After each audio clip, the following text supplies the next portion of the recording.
Welcome to Carol and Gary's See America Tour.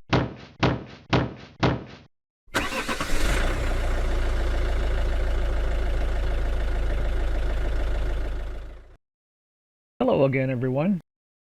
On Friday, August 27th, Carol, Jasper, and I drove 150 miles from Gettysburg, Pennsylvania to Philadelphia, Pennsylvania.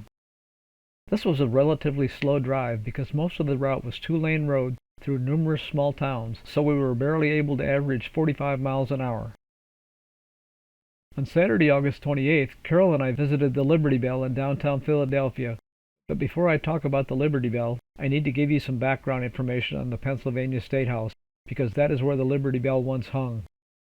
The Pennsylvania State House was built between 1732 and 1753. The State House was initially inhabited by the colonial government of Pennsylvania from 1732 to 1799.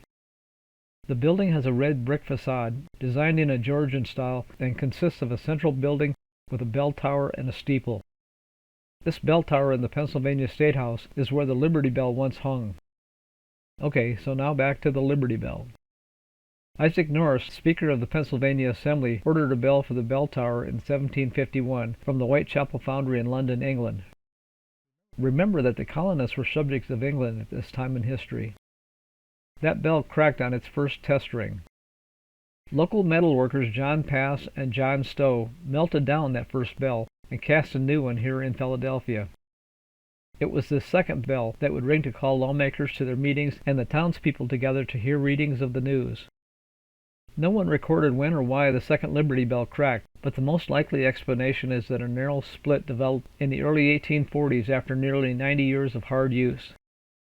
In 1846, when the city decided to repair the bell prior to George Washington's birthday holiday, metalworkers widened the thick crack to prevent further cracking and restored the tone of the bell using a technique called stop drilling. The wide crack that you see on the Liberty Bell today is actually the repair job, but the repair that was done on the bell was not successful. After the Liberty Bell was rung in celebration of President Washington's birthday in February 1846, a second crack was discovered. This second crack, running from the abbreviations for Philadelphia up through the word Liberty, silenced the bell forever. On January 1, 1976, the Liberty Bell was moved to a pavilion approximately 100 yards from the Pennsylvania State House. In 2006, the bell was relocated to the newly built Liberty Bell Center at 526 Market Street.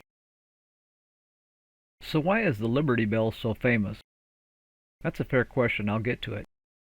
On September 5, 1774, a group of prominent people, selected by 12 colonial legislatures, met in Philadelphia to consider its reaction to the British government's restraints on trade and representative government after the Boston Tea Party.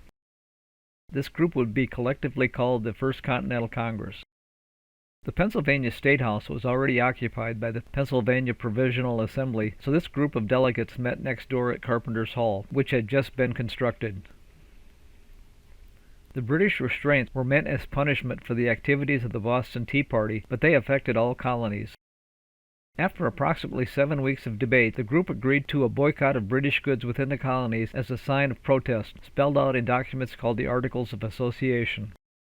In addition to the boycott, the articles called for an end of the exports to Great Britain in the following year if the intolerable acts weren't repealed. This First Continental Congress also made plans to convene a Second Continental Congress in May 1775 to continue the work started in Philadelphia if the intolerable acts imposed by Britain remained in force. In May 1775, when the Second Continental Congress came back to Philadelphia, it met at the Pennsylvania State House.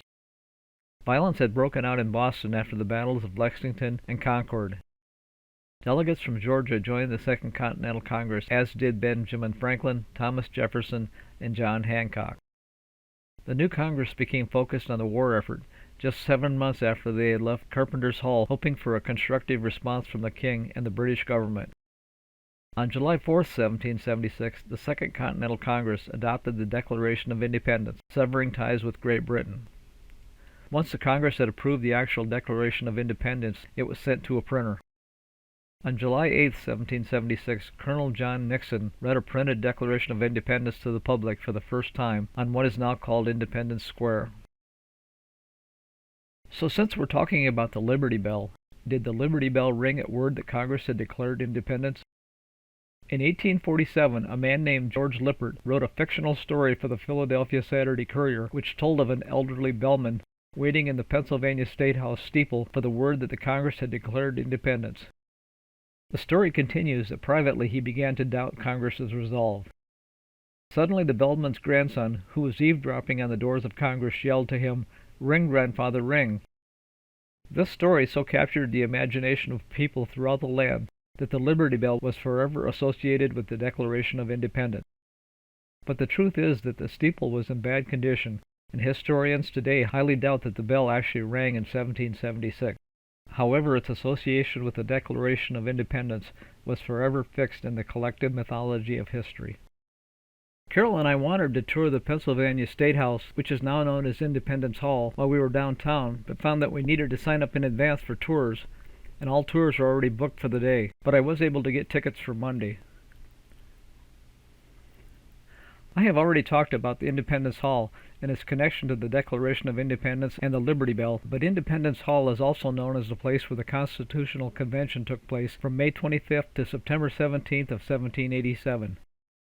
Although this convention was intended to revise the League of States and first system of government under the Articles of Confederation, the intention from the outset of many of its proponents was to create a new government rather than trying to fix the existing one. The delegates elected George Washington of Virginia, former commanding general of the Continental Army and a proponent of a stronger national government, to become president of the convention. The results of the convention was the creation of the Constitution of the United States, placing this convention among the most significant events in American history. I wanted to tour the U.S. Mint in Philadelphia while we were in town, but they have suspended tours. I also wanted to visit the Rocky Balboa statue, but when we got to the park where the statue was located, we couldn't find parking. We've had a lot of fun in Pennsylvania and seen a lot of memorable things, but need to head to New Jersey on Friday. Pennsylvania is the 46th state that Carol and I have visited together. If you like this video but have not yet subscribed, please do so to be notified of future videos, and as always, feel free to share with your friends. Thanks for watching!